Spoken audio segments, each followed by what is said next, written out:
सावन माह के शुक्ल पक्ष की एकादशी को पुत्रदा एकादशी के नाम से जाना जाता है। धार्मिक मान्यताओं के अनुसार इस व्रत को करने से घर में सुख समृद्धि में वृद्धि होती है और संतान को दीर्घायु का आशीर्वाद भी प्राप्त होता है। दोस्तों, इस बार पुत्रदा एकादशी व्रत 5 अगस्त 2025 दिन मंगलवार को रखा जाएगा। इसलिए इस बार श्रावण मास की पुत्रदा एकादशी बहुत ही मंगलमय मानी गई है, क्योंकि इसी दिन मंगला गौरी व्रत और पुत्रदा एकादशी व्रत का संयोग बन रहा है।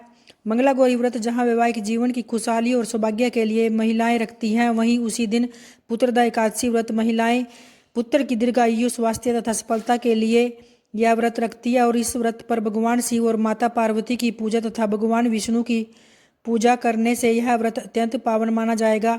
पुत्रदा एकादशी पर भगवान विष्णु की पूजा करने से व्रत से संतान संबंधी समस्याएं दूर होती हैं, सुख की प्राप्ति होती है। कई भक्त हैं जो इस दिन मंगला गौरी का व्रत रखते हैं तथा एकादशी रखते हैं, तो ऐसे में दो व्रत एक ही दिन पड़ जाते हैं। दोनों व्रतों का संकल्प करने पर पूरे विधि विधान से पूजा अर्चना करनी चाहिए। दोनों ही व्रत आपके लिए शुभ और मंगलमय माने गए हैं तथा दोनों ही व्रतों का फल आपको प्राप्त होगा।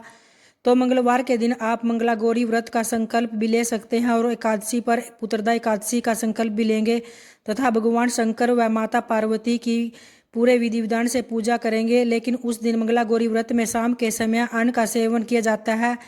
उस दिन एकादशी व्रत करने पर आप अन्न का सेवन नहीं करें, फिर आप फलाहार के द्वारा एकादशी व्रत कर सकते हैं। पूरे विधि विधान से व्रत का संकल्प लेकर पूजा अर्चना कीजिए, जिससे आपकी हर मनोकामना भगवान पूर्ण करेंगे, जिससे आपको इन दोनों व्रतों को एक साथ करने पर मनोवांछित फल की प्राप्ति होगी।